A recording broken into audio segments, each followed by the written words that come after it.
Olá, bom dia.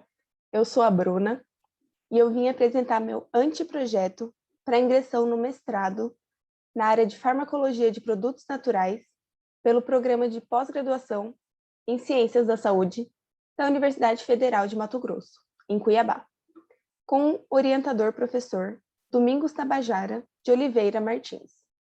Meu anteprojeto é sobre o estudo da atividade e do mecanismo de ação anti-inflamatório do extrato hidroetanólico da entrecasca do caule de Virola elongata. Como eu disse, me apresentando brevemente, meu nome é Bruna Fioravante de Sério, eu tenho 22 anos e estou cursando o último período do curso de farmácia pela Univag. Vou me formar mês que vem. Durante a minha graduação, eu participei de um projeto de pesquisa nomeado Solubilidade de fármacos não descritos na farmacopeia em diferentes pHs corporais. Nesse projeto, a gente analisava a solubilidade dos fármacos sólidos, dos comprimidos, em 3 diferentes métodos, e também era analisado 3 diferentes pHs corporais, que simulavam os pHs da boca, do estômago e do intestino. Esses testes foram realizados no Laboratório de Controle de Qualidade da Univag, e eu participei por 2 anos.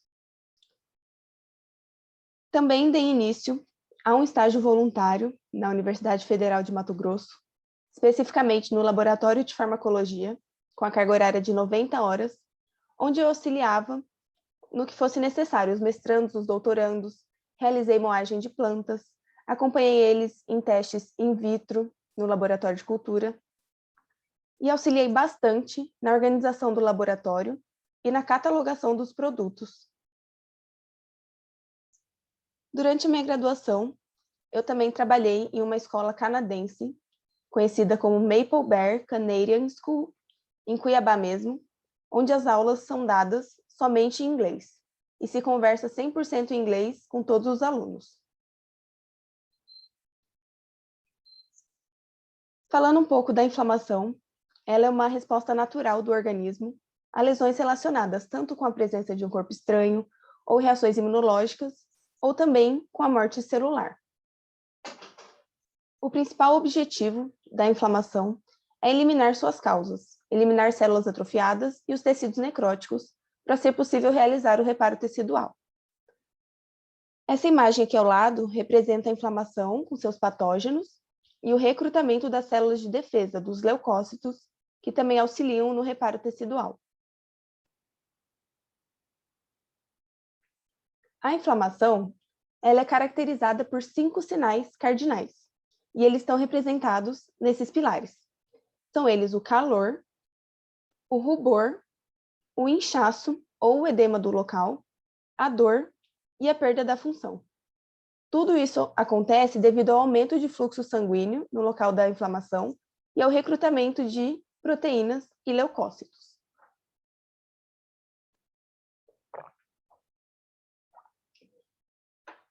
Desse modo, os medicamentos mais utilizados para o tratamento de distúrbio inflamatório em todo o mundo são os anti-inflamatórios, e eles podem ser classificados em esteroidais ou glicocorticoides.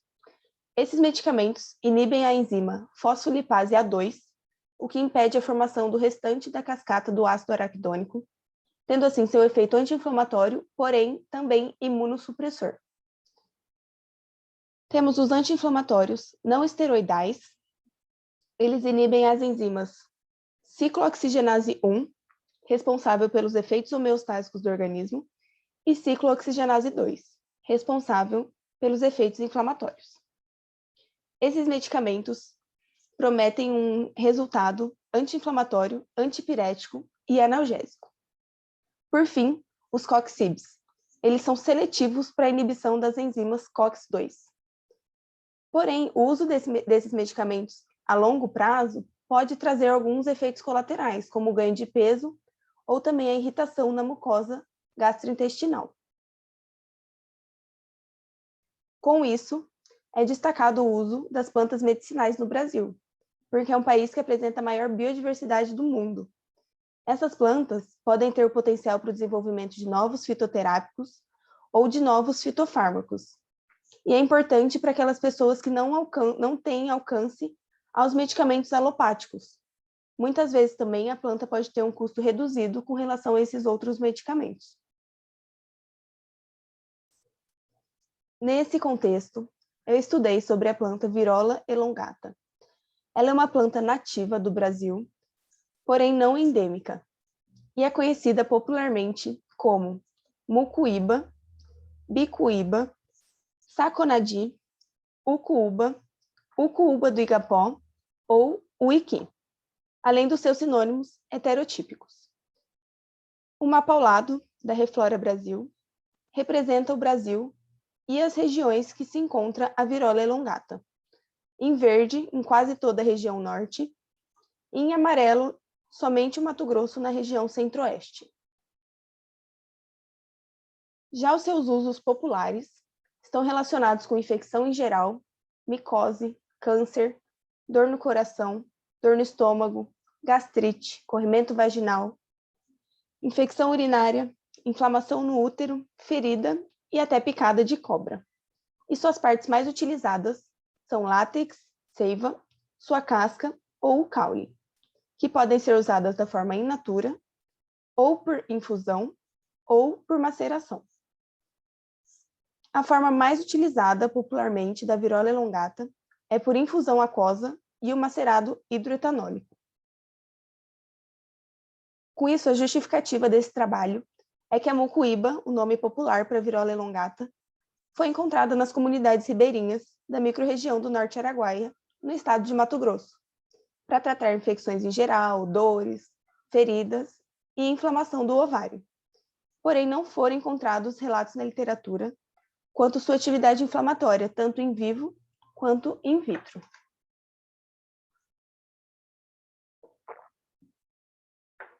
Alguns estudos da literatura foram encontrados sobre a Virola elongata e eles utilizavam a entrecasca do caule da planta para a obtenção do extrato. Esse primeiro está relacionado com a atividade e mecanismo de ação anti-úlcera gástrica do extrato hidroetanólico da entrecasca do caule da Virola elongata, enquanto esse, de 2021, relaciona seus usos tradicionais, no modo popular, os compostos de cada espécie e o tipo de extrato utilizado. Com isso, fica o principal questionamento e a hipótese desse anteprojeto. Se esse uso popular da entrecasca do caule da Virola elongata realmente é conhecido cientificamente para o tratamento de inflamações. Nisso, temos o objetivo geral, que é estudar a atividade e o mecanismo de ação anti-inflamatório do extrato hidroetanólico da entrecasca do caule de Virola elongata em vivo e in vitro. Já os objetivos específicos, primeiramente, coletar o material botânico para preparar as vesicatas. Com isso, preparar o extrato hidroetanólico da entrecasca do caule de Virola elongata. Se necessário, analisar o potencial citotóxico do extrato hidroetanólico de Virola elongata frente às células macrófagos murinos da linhagem HAL 264.7. Avaliar o efeito do pré-tratamento com o extrato hidroetanólico sobre os níveis de prostaglandinas, de citocinas, TNF-alfa e L1-beta, e IL-10 e o nitrato, óxido nítrico, no sobrenadante de macrófagos estimulados com LPS. Também será avaliada a expressão das enzimas P38-MAPK, ERK e JNK em células HAL 264.7 pré-tratadas com esse extrato. Por fim, para avaliar a atividade em vivo do extrato hidroetanólico com o teste da peritonite induzida por LPS.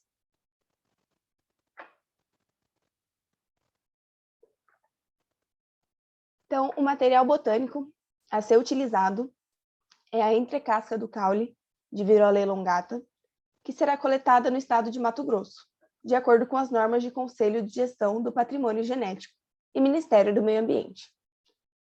A planta coletada vai ser identificada e autenticada, e as amostras que contiverem flores poderão ser depositadas no herbário da UFMT. pelo professor Germano Guarim Neto, do Departamento de Botânica e Ecologia da Universidade Federal de Mato Grosso. Já para os testes in vivo, serão utilizados camundongos musmúsculos da variedade Swiss Webster, com pesos de 25 a 30 gramas cada, ou ratos Wistar. Esses camundongos, alguns dias antes dos testes, vão ser transferidos para gaiolas de polipropileno, com água à vontade e dieta apropriada com ração purina, em condições controladas de temperatura de 25 graus Celsius, podendo variar a mais ou menos 1 grau. E também permanecerão em ciclos claro e escuro de 12 horas. Todos esses testes em vivo serão realizados de acordo com os princípios éticos na experimentação animal, adotados pelo Colégio Brasileiro de Experimentação Animal, e eles serão submetidos ao Comitê de Ética no Uso de Animais da UFMT. Já a linhagem de células a ser trabalhada serão as células HAL 264.7, adquiridas no Banco de Células do Rio de Janeiro. Essas células serão mantidas em meio DMEM mais RAM F12, com suplemento de 10% de soro bovino fetal, e incubadas em uma atmosfera de gás carbônico a 5% a 37 graus. Então, primeiramente, para a obtenção do extrato hidroetanólico da Virola elongata, será coletada a entrecasca do caule e seca em estufa a 35 graus Celsius, com uma variação de mais ou menos 1 grau. Triturar ela em moinho de facas com tamiz 40. Por meio desse pó triturado, extrair por maceração com álcool etílico 70, como solvente por 7 dias, tendo uma agitação periódica. Depois filtrar em papel filtro e concentrar o menstruo em evaporador rotativo, sob uma pressão reduzida de 600 ml por mercúrio, e o solvente residual será eliminado em estufa a 38 graus Celsius, com uma variação de mais ou menos 1 grau. O concentrado resultante vai ser congelado em biofreezer, na temperatura de menos 86 graus Celsius, e liofilizado até secar. Por fim, esse extrato será mantido em frasco âmbar, a menos 30 graus Celsius, até o seu momento de uso.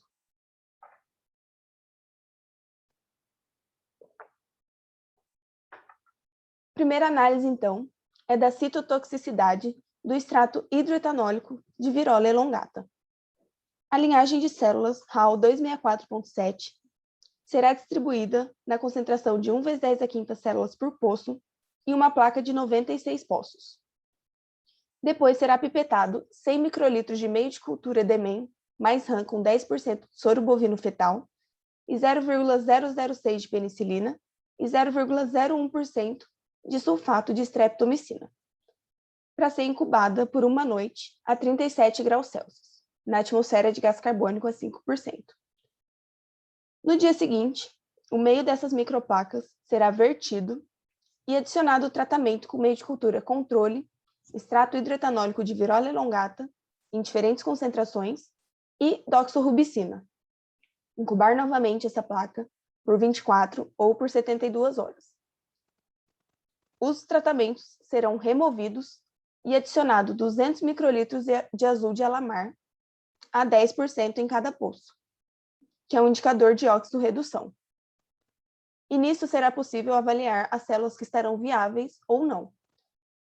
As células viáveis vão reduzir a resazurina em resorufina, ou seja, elas passarão de azul para rosa, enquanto as que não estiverem viáveis vão permanecer azuis, o que significa morte celular. Depois de 6 horas, vai ser realizada a leitura da absorvância a 540 nanômetros para o estado oxidado e 620 nanômetros para o estado reduzido. Depois desse teste, vai ser possível utilizar as concentrações não tóxicas ou as concentrações terapêuticas do extrato hidroetanólico de Virola elongata durante o projeto. Já para a indução da resposta inflamatória, as células HAL 264.7 serão plaqueadas na concentração de 1 milhão de células por poço, em placas de 6 ou 24 poços. e elas serão incubadas no meio de cultura DMEM ou RPMI 1640, com adição de soro bovino fetal a 10%, por uma noite, overnight, a 37 graus Celsius, na presença de gás carbônico a 5%. Com isso, elas serão tratadas com extrato hidroetanólico de virola elongata por 1 hora e cotratadas com LPS ou interferon gama para estimular a inflamação por 24 horas.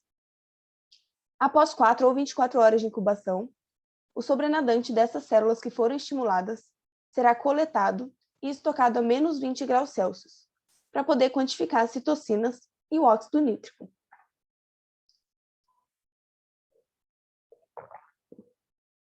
Então, será analisada também os mediadores inflamatórios, por meio da liberação do óxido nítrico e das citocinas, TNF-alfa, IL-1-beta, IL-10 e das prostaglandinas. Primeiramente, as células da linhagem HAL264.7, os macrófagos, serão distribuídos na concentração de 1 milhão de células por poço e pré-tratados por 1 hora com extrato hidroetanólico de virola elongata. Com isso, a gente terá 2 grupos, o grupo controle positivo, tratado com dexametasona, e o grupo controle negativo, grupo basal, tratado somente com meio a 10%. Depois disso, haverá um estímulo com LPS na concentração de 1 micrograma por ml, para poder ser coletado o sobrenadante e armazenado a menos 20 graus Celsius. Depois de 24 horas, vai ser possível realizar a leitura das citocinas, TNF-alfa, IL-1-beta, IL-10 e das prostaglandinas pelo kit ELISA e do óxido nítrico pela reação de Gries. Além disso, também tem a técnica para quantificar as proteínas expressas pelas células, por meio da análise de expressão da P38-MAPK, ERK e JNK pelo método de Western blotting. Então, essas células serão plaqueadas na concentração de 2 × 10⁶ células por poço, pré-tratadas por 2 horas com extrato hidroetanólico de virola elongata e com os respectivos padrões de cada proteína. Esse teste será realizado em uma placa de 6 poços. Depois disso, terá um estímulo por 30 minutos com LPS a 1 micrograma por ml, que será submetido a uma centrifugação.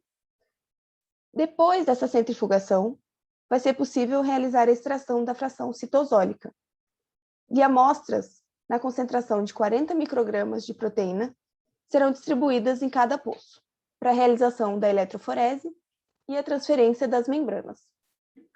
Nesse teste, é realizado o uso dos anticorpos primários específicos para cada proteína. Resumindo, então, essa técnica inicia com o preparo da amostra, a separação, transferência para a membrana e, por fim, a detecção das proteínas. Já o teste em vivo será realizado por meio da peritonite induzida, para avaliar o componente celular e a liberação de mediadores inflamatórios. Primeiramente, os camundongos serão tratados por via oral em 4 diferentes grupos.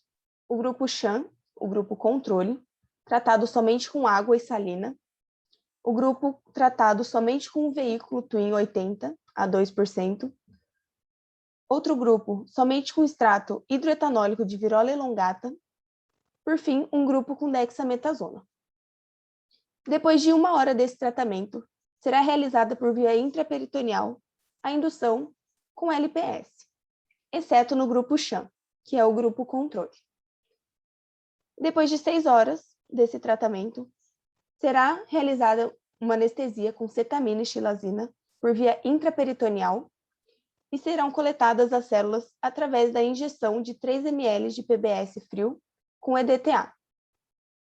Posteriormente, os abdômenes dos camundongos serão massageados e com isso vai ser possível aspirar a suspensão celular sem sangue com uma seringa, para realizar a contagem das células na câmara de Neubauer e o esfregaço para realizar a contagem das células diferenciais.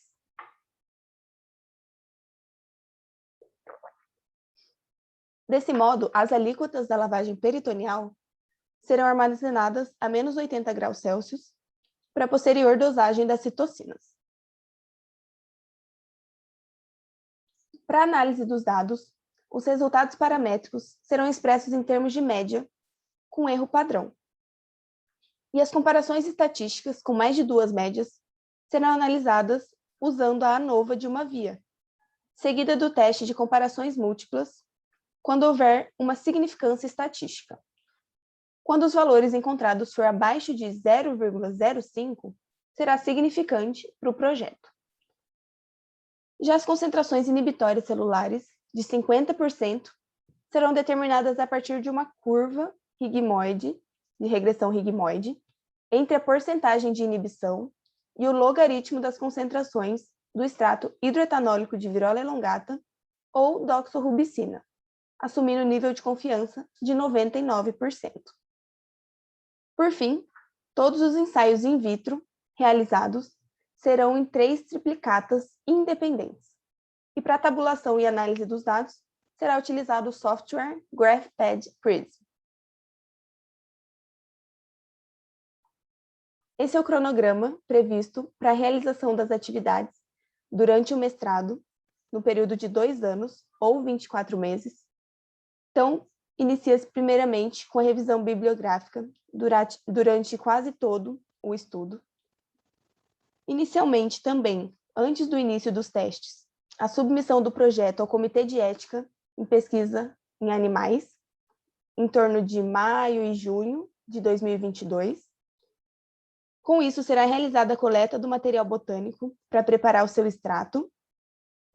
Até outubro de 2022, se estende a preparação do extrato.